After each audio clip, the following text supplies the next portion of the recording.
Take a deep breath. Relax. Inhale through your nose and exhale through your mouth. Sit back and close your eyes.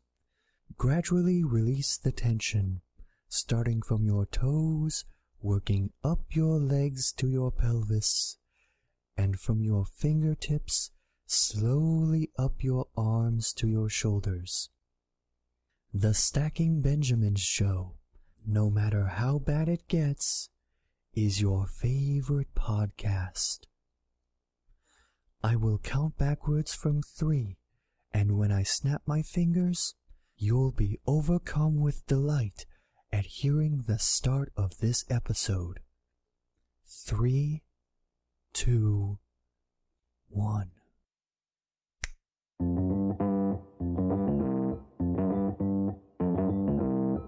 Live from Joe's mom's basement, it's the Stacking Benjamin Show.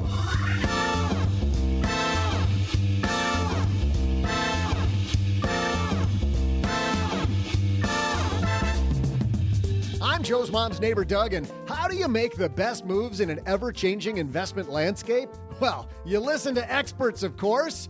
If you tuned into our last Stack YouTube, even then you'll probably remember today's guest, the head of retirement thought leadership at T. Rowe Price, Josh Deitch. Plus, remember what the cake boss did to his hand? Oh, God, it's nasty. We'll share an update and one supposed pro's view that the stock market is a Ponzi scheme. So many knuckleheads, so little time, all during our headline segment. And, of course, we'll toss out the Haven Lifeline to Randy, who has a comment about living abroad. He's lived in Colombia. Hey, Randy, I lived in Vermont for 3 days. That's way abroad, too. And we'll close down this show as I deliver my tasty dessert-themed trivia. And now, two guys who are the nuts on this Sunday of a podcast. It's Joe and O-J-J-J-J-G.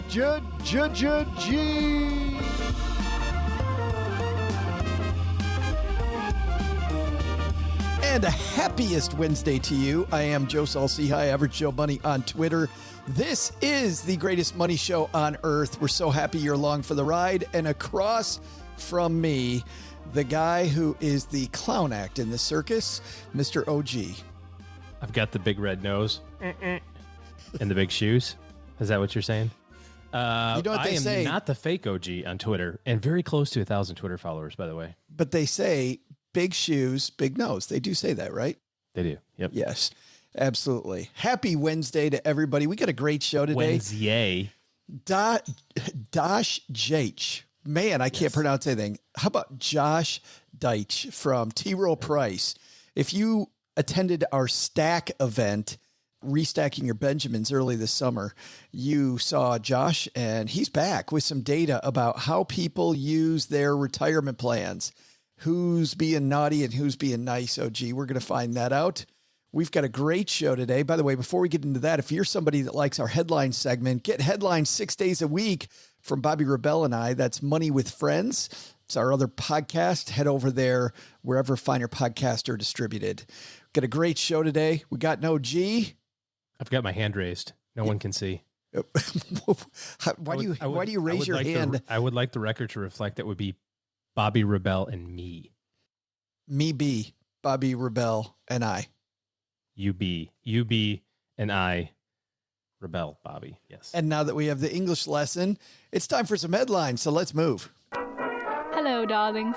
And now it's time for your favorite part of the show, our Stacking Benjamin's headlines.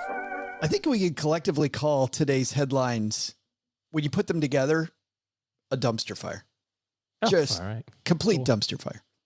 It's my favorite day. I thought we didn't talk about politics on the show. It's a whole different dumpster fire. This one comes to us from the Today Show. Lindsay Lowe wrote this. You familiar with this guy, the Cake Boss? Do you know him? Not personally, But- nor have I watched a single show. Reality TV, but you do know who he is, no? No. I am aware that there's a television program called Cake Boss. Yes. That is the extent that I His real name is Buddy Valastro. His show, big hit among people that like. I think his real name is Buddy. I think so. Yes. It's on his driver's license. It's not George or something. Everybody like that. calls him Buddy. Yeah, You said his real name. I want to be very particular about this. I have no idea. I mean, I often call you Ed, but you don't say that's my real name. But I don't say that. That's a good point. It's a very good point. Anyway, Buddy, Cake we Boss. went to see the Cake Boss one time driving through New York. And man, this is quite a few years ago now because my kids were looking at colleges. So we stopped in Hoboken, New Jersey, where his bakery is. We got there, I think, just after the time that opened. We were 3 blocks away, OG, 3 blocks. And we stood there for 40 minutes waiting to order something from his bakery. Line didn't move. Barely moved. We actually then walked up to the bakery just to see it. On our way to our car, just took a little detour so we could at least take a picture of the front of the store. And the line was crawling. You didn't do the whole like, Bill, hey. Yeah. Hey, how you doing? And just kind of like sneak in there, like I got my buddy's up here. Yeah, he's. I'm just gonna say hi and grab a couple slices of whatever. Yeah. Yes. Didn't do that. Apple All pie. right. So No, what's up with did not do what's that. up with your buddy? Well, I think some people may have heard the story. This is now a month old, but like all millionaires in New Jersey, he has a bowling alley in his basement. Well, yeah, obviously. And so he was bowling, and that pin setting machine, you knock the pins down, it automatically picks them back up, wasn't working. So he did something that he's done many, many times. He went back around to the back of the machine. He stuck his hand in there to jiggle it or fiddle with it. Whatever you do to it to get it to work. But this time the thing decided to come straight up, crushed his hand, impaled his hand, by the way, and then continued to move and go in and out of his hand.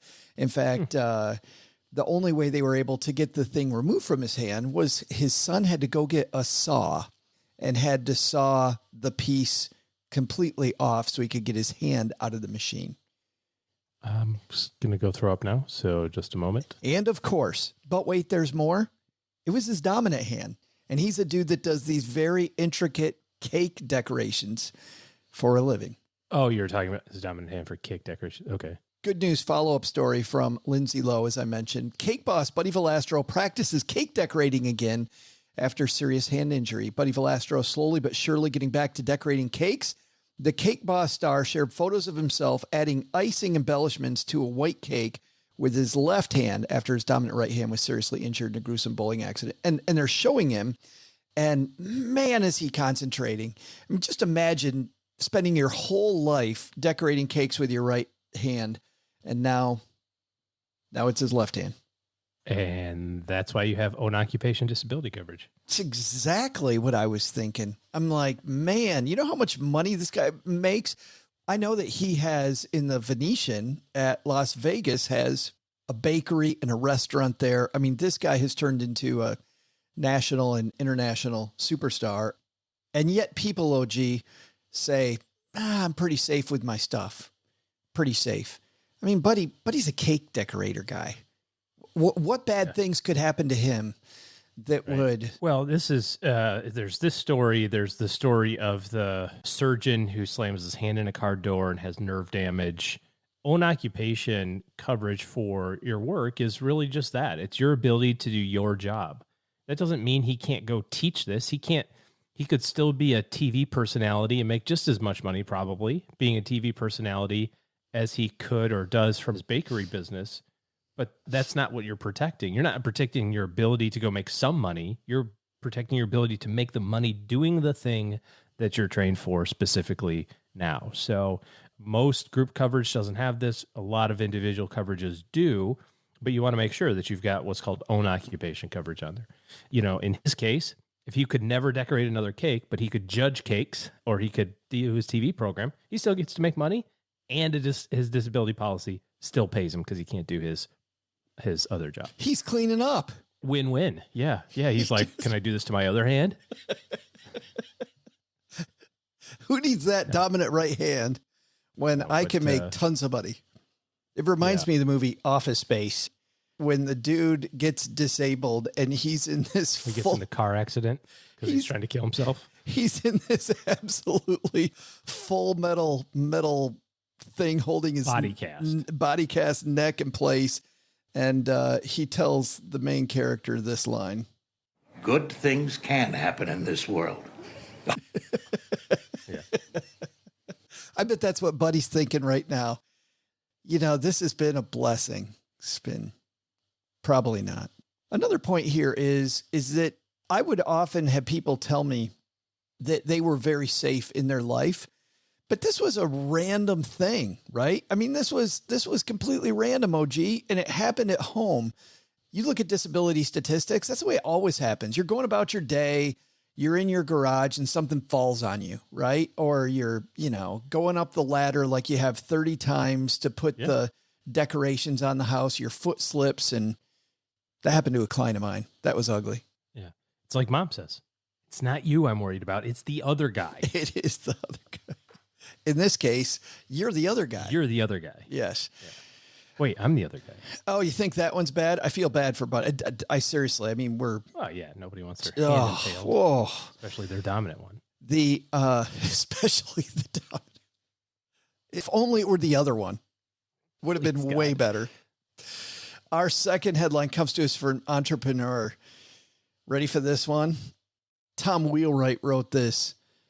He's a CPA, author and founder and CEO of Wealthability. The stock market is a legal Ponzi scheme. Did you know that? Okay. The stock market is a Ponzi scheme.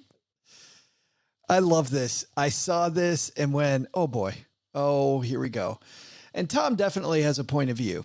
Clearly. Here we go. Tom writes, why is it that an overwhelming amount of Americans believe the stock market's the best place to invest their hard-earned money? When you really think about it, it's essentially a legal Ponzi scheme. No, it isn't, Tom, and I've thought about it a lot. But anyway, the success of your investments depend on people coming in after you and investing at a higher price. No, they don't, Tom. The success of your investment is based on a company having earnings and people owning that company. That's what the success of your investment is based on. As more and more money goes in, the prices go up. But when less money goes in, like when baby boomers retire. We've been hearing this. I was thinking about this the other day because do you remember Ken Dykewald? Mm-hmm. Age wave dude. I do remember Ken Dow 30,000. And everybody laughed at him. Of course, he was about 2 decades too early on calling that. But, his prediction was, of course, that it was going to happen in the mid 2000s, 2007, 2009, something like that. That was kind of the thesis then, too, was, because of all the baby boomers retiring, they're going to be in, they're going to, like peak or about to retire at the time, that peak earning was going to drive the market higher. And then it was going to just plummet to the ground. Harry Dent. How many downturns is Harry Dent called? 700. Of the last 2. Yes. Yeah. Except for the fact that isn't Gen X now have more money than boomers? I thought maybe that's good. Well, maybe not. Well, you're welcome, America. Yeah. Like when baby boomers retire or people pull out because they lose their jobs, the prices start to fall. And then you know what happens, Tom? Then other people innovate. Go, ooh, this company's a great opportunity. I'm going to buy into this and I'm going to own a piece of this actual working operation. Figure out how to be profitable. How is he a CPA? Like, and seriously, not knowing this, like he does taxes for businesses all the time. You take, what's the alternative? Does he have a suggestion, or is his suggestion is like, yes, of course he has suggestions. Are you kidding me? Because there's way better places to go. Let's hear it. He says, regardless of if it makes the most sense financially, Americans continue to invest in 401k because it seems like the easy solution. Money's taken directly out of your check. He's related to the TikTok person. You receive a tax deduction. And some employers match your contributions. So what could go wrong? To put it plainly, Tom says, Tom's going to put it plainly for us, OG. Thankfully. Yep. Your retirement depends on everyone else putting money into the market. Again, no, it doesn't, Tom. It depends on businesses continuing to operate. That's what it depends on. Anyway, better places. Consider investing in these alternative options to take matters into your own hands. Number one is real estate. Okay. And by the way, Because that never goes bad. oh, never. No, 2007, 2008, that was nothing. You know how... And 2007, 2008. More like 2005 through 2015 for a lot of places. In some places, 2005 to present. do you know what drives me crazy is I heard this false dichotomy 3 times on the day that I found this piece. People saying stocks versus real estate. It isn't stocks versus real estate. Over long periods of time, they both get you where you want to go. It's stocks. Wait for it. And the power of real estate. So real estate is where we should just, because that never, He kills tenants always pay on time, he kills his own argument with his especially first thing. especially during COVID. He actually makes real estate sound slimy with his first right, assertion let's here. Listen to this.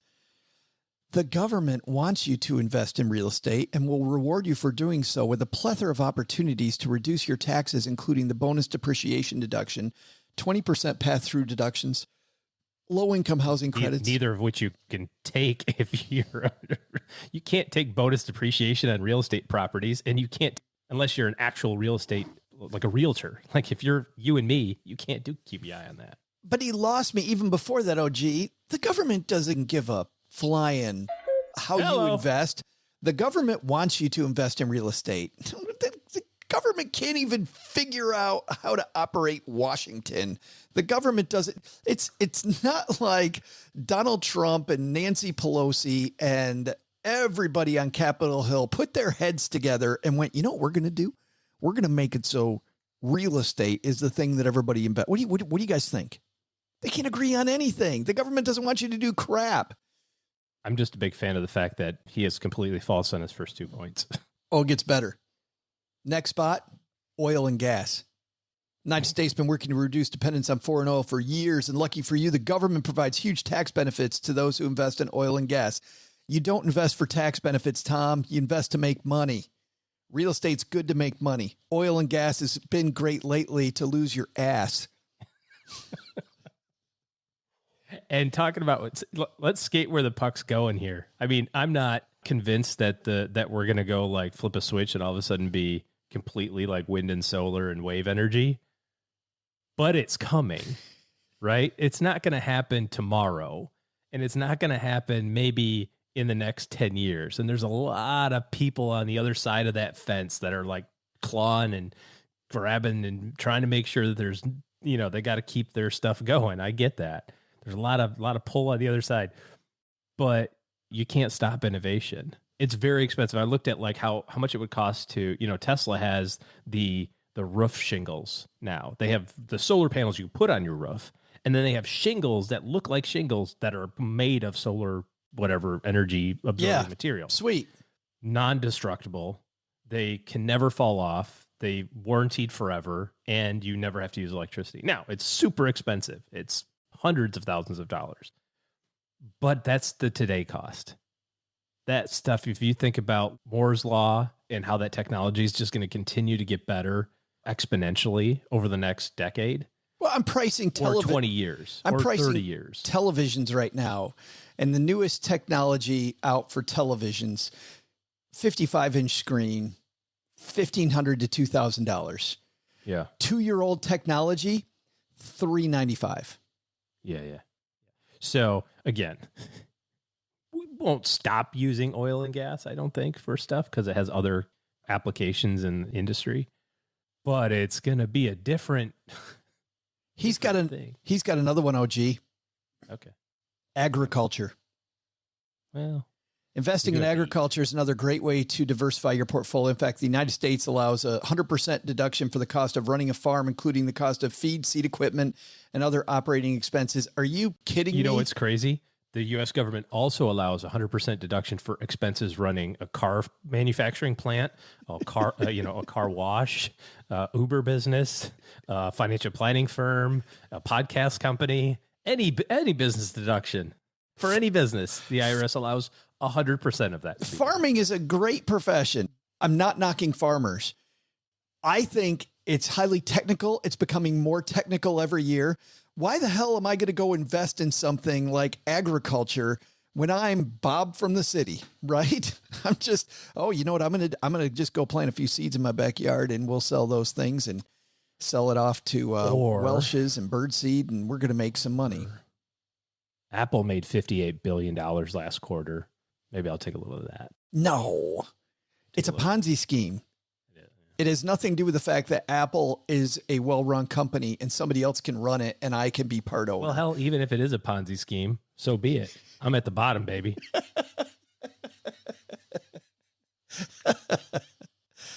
Oh, why? Now, number one, shame on you, Tom, for saying that investing in your 401k is stupid. Maybe he's dating the TikTok person. What, that person loves stocks. You just trade for a couple hours. No, I was talking about the other TikTok person. The annuity person that we had a few weeks ago. Right. The non-401k. Don't do the 401k. Yes. Put all your money in an annuity. Yeah. But also these false dichotomies that it's either or. Real estate is fine. We, by the way, have talked to people from Acre Trader before on the show. Owning land where you've got some professionals buying it for you. I'm not adverse to that. If you're a person who's an accredited investor and meet the standard for that, and you understand what you're getting into, that's not farming. That's owning real estate that happens to be farmland. No problem with any of that. Saying that one is bad and the other one's good. Oh, my. One thing I know that is good though, OG, just to get off this rant for a minute, is the Jordan Harbinger Show. Jordan Harbinger Show is a podcast that you should definitely check out since you're a fan of interesting discussions and high quality, fascinating guests. You should hear one of his latest episodes, by the way, True Confessions from a Fake Psychic. I always wonder, as a guy who also is always trying to surprise people with guests and who's coming up next on the show, Jordan always surprises me at the very least. And then I find myself in a discussion that I'm enthralled with. Show covers a wide range of topics through weekly interviews, heavy-hitting guests, ton of episodes rooted in the business and tech space. Not only should you check out the interview with the fake psychic, but also recently How to Change Anyone's Mind with Jonah Berger. Oliver Stone was just on talking about writing, directing, and surviving the movie industry. H.R. McMaster, of course, has a new book out, and he is on the show. You're going to get a little bit of everything when you listen to Jordan Harbinger. I love it. I think you will as well. So search for the Jordan Harbinger Show. That's spelled H-A-R-B as in boy, I-N as in Nancy, G-E-R, on Apple Podcasts, Spotify, wherever you listen to podcasts, the Jordan Harbinger Show. I think our takeaways, though, from these pieces, number one, OG, get your disability insurance right, get it in place, and get it right. So that after you're done hacksawing your way out of the bowling machine, is that too far? No, it's good visual. I like it. You pooling on the bowling lane. Oh, yeah. You can at least get some compensation. And then second, somebody tells you invest in this because the other thing's bad. Maybe, but you got to wonder what they're selling.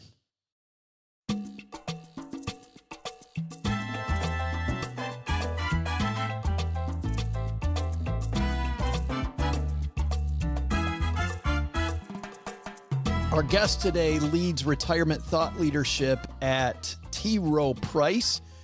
If you joined us this summer for Restacking Your Benjamins event, you will know that Josh Deitch is not only a guy who speaks very plainly, but a guy who also has his finger on the pulse of why people are doing behaviorally some of the things with their money that they are. So if you're interested in investing, interested in actually your 401k at work, unlike Tom in our headline segment, you're interested in that, we have a great discussion and some new data from T. Rowe Price about who's using their 401k the best. Let's say hello again to Josh Deitch from T. Rowe Price.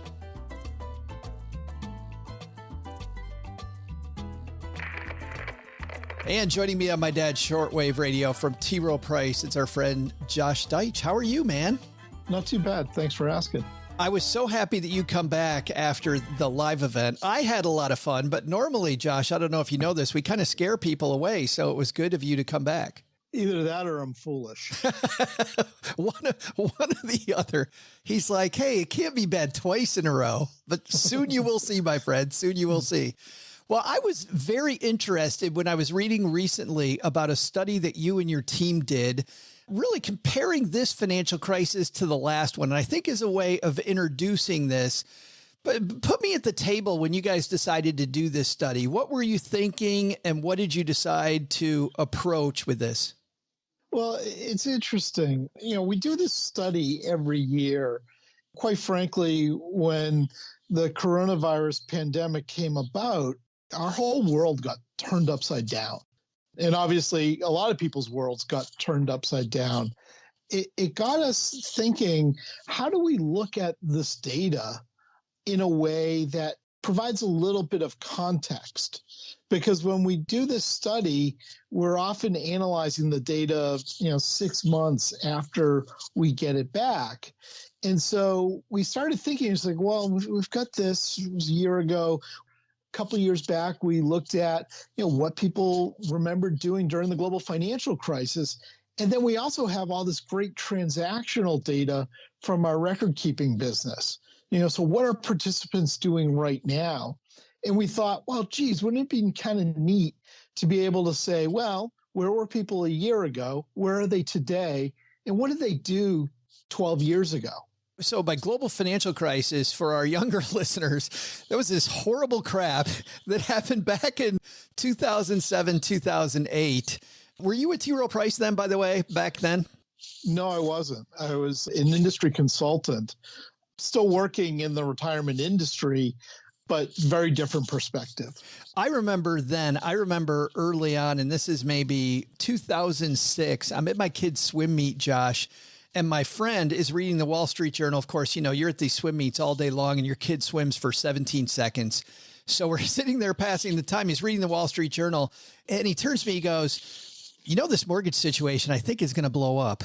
And I was a financial planner at the time. Really? You think so? You think this is going to be a big deal? And of course, later on, we found out just how horrible it was and how many people lost their houses, lost their jobs. Of course, I was in Detroit where the auto industry was horrible.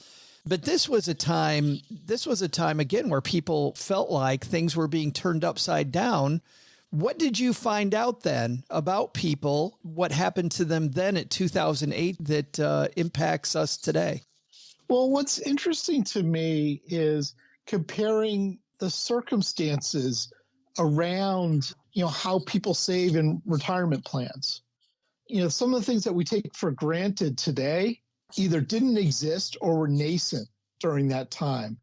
Remember, when the global financial crisis hit, the Pension Protection Act had just been passed. And for those that aren't sort of pension geeks, some of the key things that came out of the Pension Protection Act was a safe harbor for employers to automatically enroll their employees in their retirement plans. And with that was also the creation of what's called a Qualified Investment Default Alternative, a QDIA, which is really jargon for we're going to enroll you in the plan and we're going to put you in an age-appropriate target date fund. None of that existed back then, or I should say, it was really early days where maybe let's say 30% of employers were doing it then. Now 2/3 of employers are doing it. And what we know about people who are defaulted into their retirement plans versus those that have to affirmatively say, yes, I want to save, and this is how much I want to save, is once the employer makes that decision for them, people generally don't revisit the decision. In sort of academic circles, they like to call them inattentive investors. We're using behavioral finance insights to understand that once we put people on the right path, that path is likely to continue. And so when we look back then to where we are today, we see that people are actually benefiting from this because more people are saving. They're saving at, higher rates, and their asset allocation is better because they're invested in target date funds or other similar strategies that qualify for the safe harbor created in the Pension Protection Act. So those are some of the fundamental differences that we see today. So what you're saying, if I'm hearing you correctly, people that got diversified, whether it was because of the fact that it was this opt-out situation, right? But you're going to put me someplace you can opt out if you want, but people don't. They just let that happen, or they set it up. You're saying if they set it and forget it, those people have done best? Yeah, I mean, largely because they've ridden the high, the lows to the highs and everywhere in between. They're not trying to time the market. We also know that the behavior of investors who are invested in target date funds is generally different than that of those who set their own asset allocations. So we've touched on a couple of the behavioral characteristics, but what that ultimately translates to is what we see today. If we just sort of look from March to the end of July, at least among the participants, that we, record keep on behalf of their employer, less than 2% who are invested solely in target date funds have initiated any kind of trade. Versus what about other investors? If I look at those that don't have anything invested in target date funds, over 11% have initiated some sort of transaction. Wow. So you see, there's more than a 5-fold increase. Another thing to look at is what happens if I trade at the wrong time? None of us is omniscient. We don't know when the market bottom is. We certainly don't know when the market top is going to be. But, if you stay invested throughout the cycle, you're going to end up ahead. And that's one of the primary benefits of being in a target date fund. You have teams of researchers and investors developing a point of view to have an appropriate asset allocation based on your age and when you intend to retire. That most of us individually can't compete with that kind of intellectual horsepower. We actually, it's funny, Josh, you wouldn't know this, but we talk smack a lot about target date funds. We actually point to your target date fund and a few others as the exception because, as you know, there are a lot of target date funds out there, which are just fees on top of fees on top of fees. Also, target date funds generally quote, this is a horrible phrase. Oh, gee, my co-host hates this phrase, but target date funds often land the plane earlier than maybe you should. Land the plane. I know I just saw the gentleman who's stepping down from leading the T. Rowe Price charge on target date funds, the creator, I believe, of target date funds for T. Rowe Price. At the Morningstar conference, I saw him talk and made some compelling arguments for them.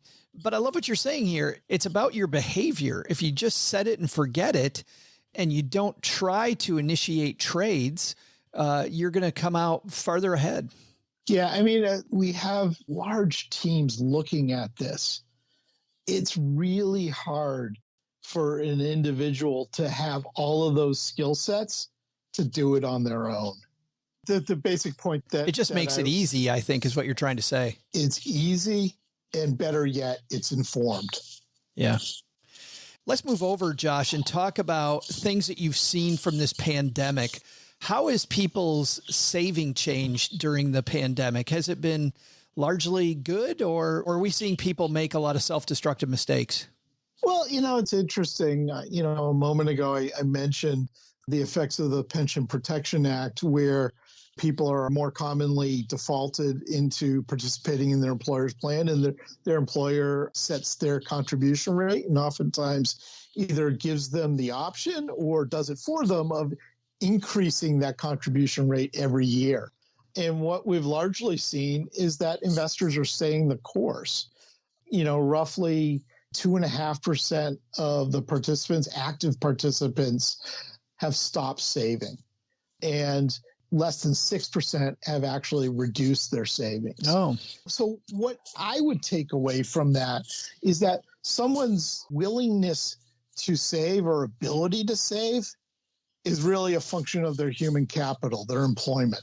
And those that have been able to maintain their jobs continue to save. At the end of the day, retirement is still out there.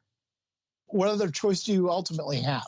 Well, and speaking of that, Josh, one question I had was, in your study, I see that younger workers were much more likely not just to stop saving, but also to tap into their retirement, right? To go grab some of that money. Do you think that's a function of retirement's a long ways away and hell, I've got these other priorities? Or is it because of the fact that younger people more likely to be the ones losing their jobs? There's certainly an element of that, but I think it's the distance. Because generally what you would expect to see is that the closer you are, you're trying to take advantage of every day to save more. Because we do see as people age, their savings rates tend to increase. It's one of those things where you're trying to make it up on the back end, which is why taking a distribution really early in one's career, if one can avoid it, is essential. Because really what you're doing is unless that money's repaid, you're taking years of compounded returns off the table. We often hear people say, you know what, investing is easy enough that you can do it yourself. We often talk about the fact that in a lot of ways, investments, as you know, Josh, over your and my career, investments have become more and more of a commodity. Yet when it comes to advice and people's need for advice, I was kind of surprised the way people came out. People really strongly in your study showed that they need advice. It's interesting to me because it's one of those circumstances or those points in time where you say, well, maybe this time it's different. Like I've been in this industry long enough to remember when the first sort of online advice providers came into being. And it's been it's been almost 20 years. And now we're finally seeing some of these things being consumed. And it's not because the information is fundamentally different, but the user experience or how people engage, or in other words, how people engage with it is fundamentally different. When I entered the industry, everything was a piece of paper or a meeting. Right. And now a lot of this information can be digitally consumed, whether it's on, for dinosaurs like me on a PC, or my kids will watch a YouTube video on their phone or other platforms. Basically, it's sort of like not to, what was it? It was a Burger King that you could have it your way. Right. Well, it's like you can consume this information how you want to consume it. It's not, one way or nothing. But it is funny. The more we have access to information, I think the more important it is to have that curated, right? To determine, I've got so much information at my fingertips, Josh. I don't know what's important to me and what's really not. Yeah, that's true. But also from a provider standpoint, we're much smarter about how we curate things because, with the tools available from a marketing perspective, we can serve information based on past consumption of information or be anticipatory about what information might be of value. And what's really interesting to me is that the type of information that's being consumed isn't what it would have been 20 years ago. 20 years ago, it would have been largely focused on getting people in a plan, how much to save, and the asset allocation. Well, the Pension Protection Act pretty much solved all that. Now we can educate on everything else. How do I balance my long-term retirement saving against how I spend my money today or other, needs for, whether it's paying down short-term debt like credit cards or student loans or saving to buy a house. People are seeking information to make decisions that have to be integrated with other decisions. And to me, it's really exciting that, while the circumstances of a global pandemic are certainly not ideal, but the fact that people now know where to go to get information and are consuming it, I think that's pretty exciting. I think that is too. I mean, the fact what you're talking about is now I have customized information available that more likely dovetails specifically to what I'm focused on instead of just this broad overarching stuff. Yeah. And really it's about the consumer. Yeah. It's like, what's going to make them financially well? We were very early in developing target date funds. We were very early in promoting the benefits of the Pension Protection Act, and we were very early in promoting the benefits of financial wellness. If there's a silver lining to any of this, it's that, we have this sort of catalyst event that is really sort of bringing it all together. And I truly hope that it creates like fundamental change in behavior, because we all, not to get all geeky, but we all have agency in our future. And what we're seeing here is that people are recognizing that and saying, this is the information I need to make better decisions, or I need help making these decisions, or I want someone to make these decisions for me. Was that your biggest takeaway from this year's study? Yeah, I mean, I think it really is. It's exciting for the simple fact that, we've been at this for so many years. I used to joke that, when you'd have an enrollment meeting, basically you would kill a forest, just to print all the paper for it. Right. I'm laughing because it really isn't funny, but I remember those days. You'd walk into a big conference room because I'd attend these meetings, right? And there are just stacks and stacks and stacks of studies. We would look at maybe 5 pages. You would trust me as a financial advisor to look at the rest of it on my own. I'm too busy. It goes in the trash. Another tree's gone. Yeah. And the reality is your success is predicated on time, interest, and expertise. And now, we're not requiring you to sign up for all 3 of those things, or any of them for that matter. And really, it's sort of like, as an industry, we're better at meeting people where they are, because we have a pretty good idea of what success looks like down the road. It's meeting people where they are to help them get there, because they all have to get there. And what's great about the retirement services industry is the 401k plan might be the only place where someone gets an equal level of treatment as it relates to their financial well-being. You mean equal level of treatment regardless of your assets, right? Correct. Yeah. I heard a rumor that you just might know of a place that there are some more tools, some more stuff people can read. Do you know of such a location on the internet, Josh, that you could point us toward? I'm sure TRoPrice.com can help you. I'm reasonably certain. We will link to TRoPrice.com on our show notes page. Josh, great catching up. Sad it was on the shortwave. Next time, hopefully, we're sharing a beer somewhere, man. Would love to do it. Thank you, Joe. Hello to all my number 1 fans out there. I'm Joe's mom's neighbor, Doug. That's right. Here, standing before you at the mic, is the guy who makes this whole podcast work.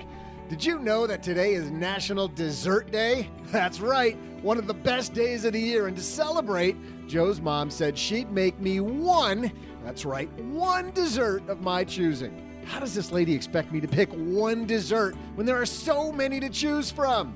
Let's have a top 40 style countdown of my favorites after I tell you today's trivia question. In honor of today's holiday, the question is, what was the highest grossing ice cream brand in 2019? I'll be back with your answer faster than you can get a brain freeze.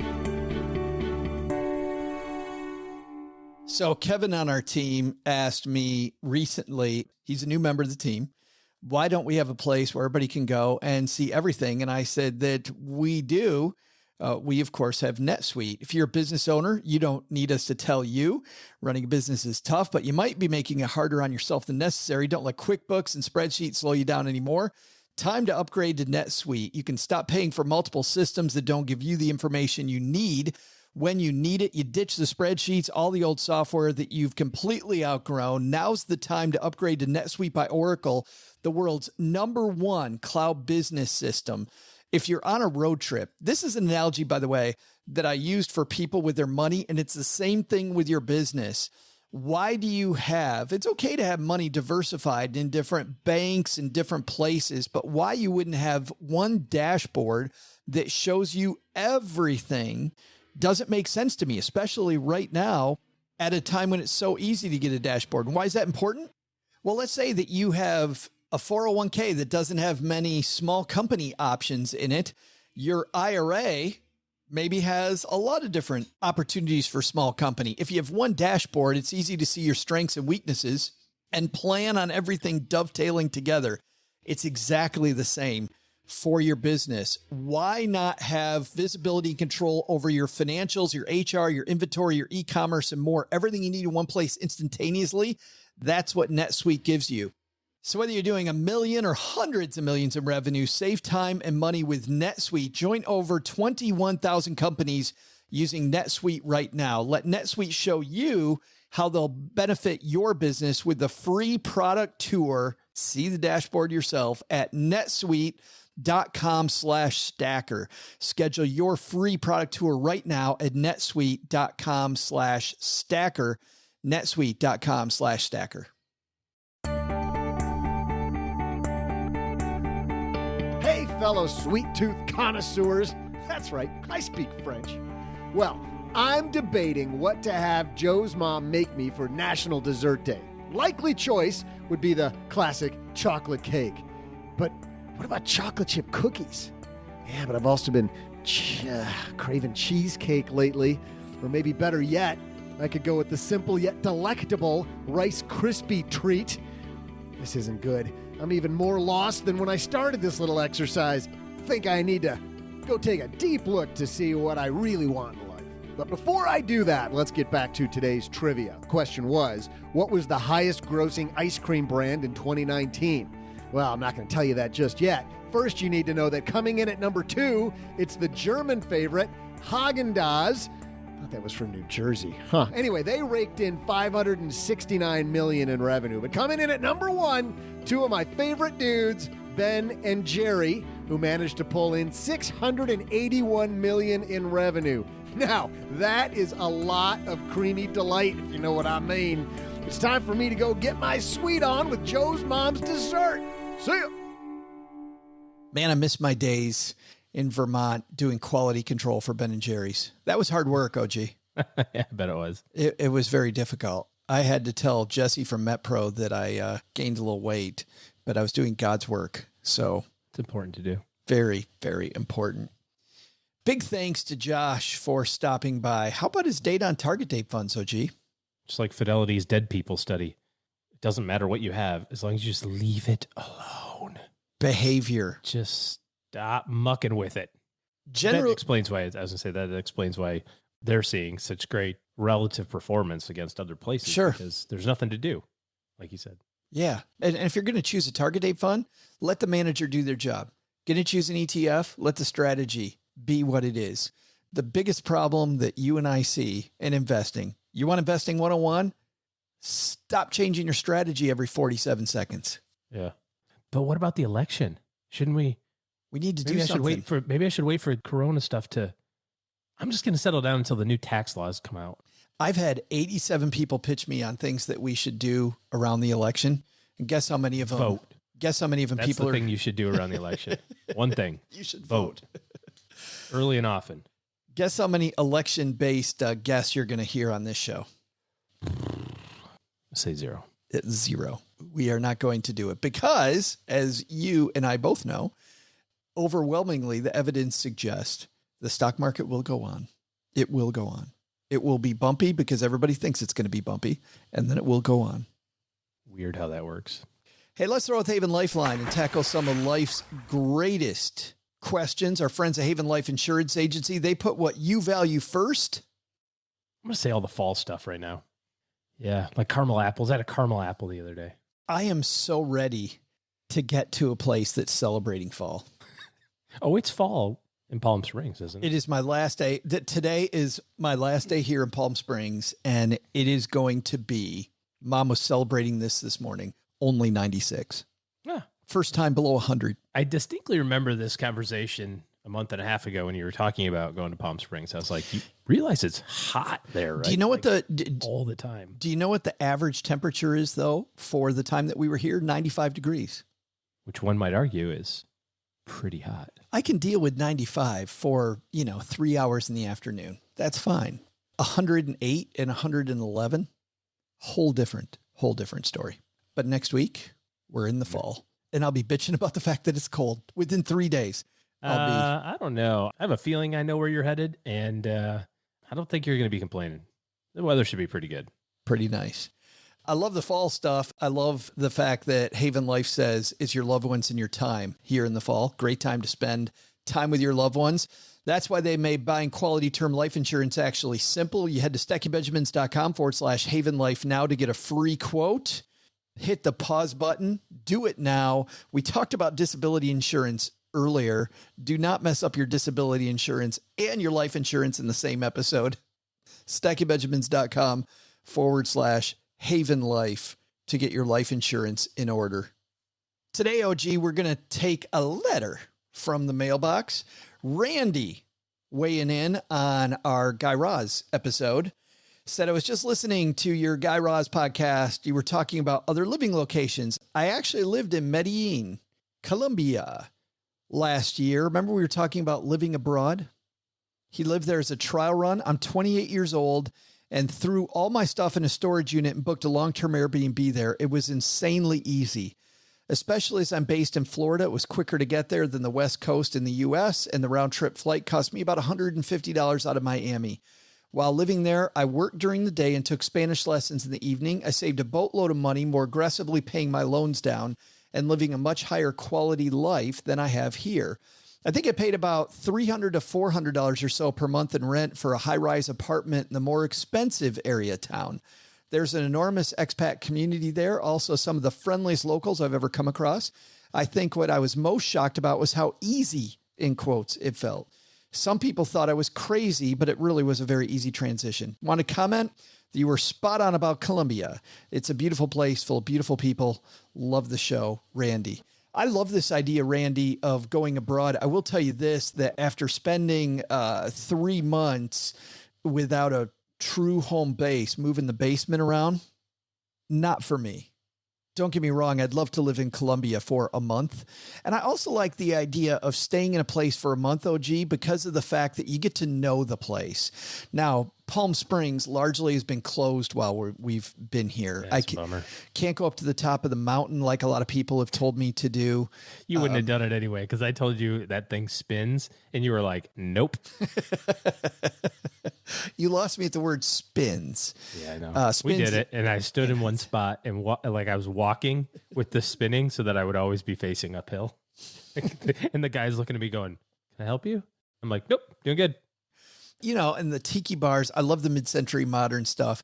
Our time in Vermont, obviously, because it was cooler, we were able to explore a lot of Vermont during that time, a lot of outdoor stuff. We did explore a ton of outdoor stuff here, the national parks. I love that. But staying in one place for a month allowed us to do that.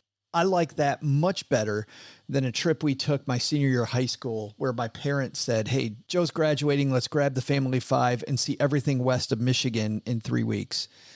Do not do that. Our family fought at the same time every day. That was always great. I'm like, oh, we're fighting. What time? Oh, it's 3:00 in the afternoon. That is so weird. Not great. But I do love the idea, OG, of the trial run, So I've had the trial run. I know that it's not for me. Don't all of a sudden say, hey, I heard Colombia is great. I'm going to sell my stuff and retire there. Yeah, maybe go hang out for a few weeks first. Yeah, take a trial run. And I like it when it's a few weeks or a month, especially if you have a job where you can work from anywhere. That's been the great part here, is that because I can podcast from anywhere, we were able to keep going. Now, I feel bad for you having to go to Vermont, go to Palm Springs, go to all these places just to sit across the table from me. But at least Mom's been happy. Yeah. Thanks for the comments there, Randy. Got a comment about the show? Head to StackyBenjamins.com, and we have our comment form there. But if you head to StackyBenjamins.com/voicemail, you can ask OG and I a question about your money. All right. Said this on Monday. You get a free t-shirt. Bam. time is running out on 2020. A lot of us saying, thank goodness for that. But in one way, that's bad. If you want a better plan to go along with your better year in 2021, OG and his team are still taking clients.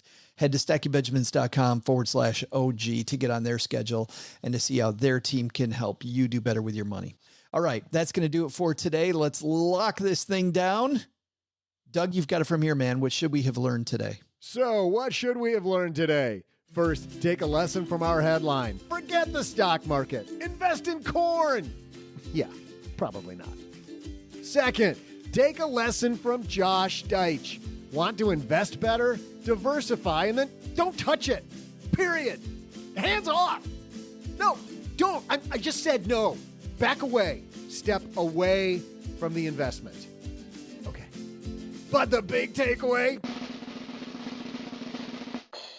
I waited too long. I was so busy counting all the great options I could ask for that Joe's mom made the decision herself. The worst dessert ever. Carrot cake? Carrots and cake? Are you f***ing kidding me? Why not just go for, like, broccoli and road tar? It's pretty much the same thing. If I wanted to eat vegetables, I would have grabbed some kale. Oh, God, kale. It's so gross. Thanks to Josh Deitch for stopping by. You'll find many resources to help plan your retirement where Josh works at troprice.com. This show is created by Joe Saul-Sehy, produced by Taylor Stevens, and engineered by the amazing Steve Stewart. Online, visit us on Twitter at SBenjaminsCast or on our Facebook page. I'm Joe's mom's neighbor, Doug, and it appears I've fallen and I can't get up. SB Podcasts may receive payment on the show from sponsors and guests in the form of books, giveaway items, discounts, or other remunerations. That's a big word. There's no way you take advice from these dorks, but like Joe's mom always says, don't take advice from people you don't know. This show is for entertainment purposes only, and before making any financial decisions, consult with a real financial advisor.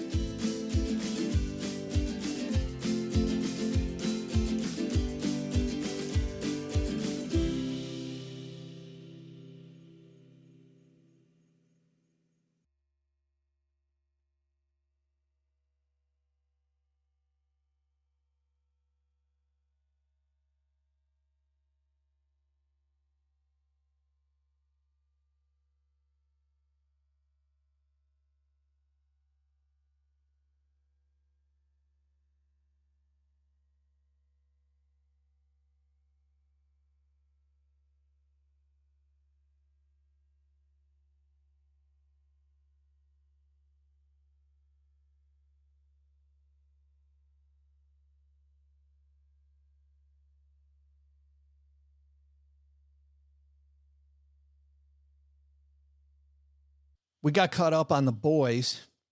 You got to watch The Boys. You'll love The Boys, OG. You, Mrs. OG, I've known you long enough. You know, the superhero thing, I know you've watched a lot of the superhero movies, but I know it's not really your jam. But the fact that they're not superheroes for good, they're superheroes to get the stock price up, and they're superheroes based on likability metrics. I think that twist is totally in your wheelhouse. Very fun. And season 2 getting more interesting by the day. I also have to say where at first I thought that if they got the whole series ready to go, let it all out at once and let me just binge it over a few days. I'm kind of liking the fact that I got to wait a week now, you know, that I'm caught up and I have to wait for the next one. Kind of makes it feel a little bit like an event when the new one comes out. Like, oh, guess what? The new Boys dropped. So now we're waiting. And while we're waiting, we fired up this new show starring John Cusack, Rainn Wilson, and a bunch of other people. This is on Amazon Prime, and it's called Utopia. We all have our reasons for being in this world. We all have our purpose. Utopia! Utopia is a story about a genius scientist who made horrible viruses. Ebola, MERS, Zika. Predicted in dystopia years before the first case in the real world. Yeah, you're one of those, huh? It all has to mean something. What have you done today to earn your place in this crowded world? That's great. It starts with an earthquake. You want to stay alive? Come with me. I need to kill every single person who's seen Utopia. Snakes and airplanes. Everything in Utopia is real. Viruses, biowarfare, man-made disease. I'm the foremost expert on this virus. It's a pretty serious situation. I bet your ass it's a serious situation. Stern's flu has now been declared a national pandemic. This is a show that originally was, I believe, a British TV show, and a lot of people, OG, call it the best show that you've never seen. Amazon now has it on Prime, of course. Their remake with, I think it's a remake with John Cusack, Rainn Wilson, whose voices you heard there, along with some other people. What happens in this, it begins with this young couple that discovers a comic book in her grandfather's old house. And it's the original manuscript for this graphic novel called Utopia. And the comic Dystopia, which was before it, was this huge, huge international success. So they think they're going to get rich. They go to try to sell the Utopia comic in episode 1. So they go where you would go. They go to a comic book festival. And there's all these people. They're dressed up as their favorite comic book characters. They start an auction. And near the end of the auction, some people come in that really want it. And they begin killing everybody who's even seen the pictures of the book. And it turns out that a lot of the stuff in the book, the first comic books were real, and the second comic book is foretelling what's going to happen next. John Cusack is a guy in pharmaceuticals who at the beginning is being accused of killing some people around the nation with his meat that has no meat in it, that it's carrying this meat is carrying a virus. Rainn Wilson works way in the basement of this research facility at this college. Nobody pays attention to him, but he is a guy that has already researched this virus and is trying to not only gain some respect back, but also trying to help save the world. And of course, the show follows a group of 4 friends who were comic book enthusiasts and realized early on that they thought that a lot of this was true. And they were trying to also buy the comic book. And because they were trying to buy the comic book, the people that are killing everybody who's seen it are on their tail trying to kill them as well. This show, I've watched 2 episodes. This show's intense. Like on a scale of 1 to 10, this show's like 17 intense. I saw some of the most grisly murders in this show. The stakes are high from the beginning of the episode to the end. The show's about 55 minutes long, the 2 that I watched, and the 55 minutes goes by like it's 30 seconds. You're in it the entire time. I don't know if I like it or not. I'm hanging on because the storyline is very compelling. Very compelling. There's an urgency to this story that drives it. And so this is the kind of story, though, where if the payoff sucks at the end, I'm going to be pretty bitter. I'm going to be pretty damn bitter. It's all one big dream of the old guy. It's almost like one, you know how Mad Max, did you see the last Mad Max with Tom Hardy? No, it's that whole movie is 2 hours of one action sequence with a small break in the middle. Every single one of these, the 2 that I've seen so far, are pretty much one big action sequence. The entire thing is just go, go, go, go, go. It's crazy. Yeah. If it ends up being a dream, it ends up being. And then he wakes up. Maybe I shouldn't write that book. And that's the end of it. If it ends up being that he had some bad eggs, no, I don't know what I ate. Mushrooms. Bad mushrooms. Bad mushrooms. That's right. Yeah. Utopia, now playing on Amazon Prime.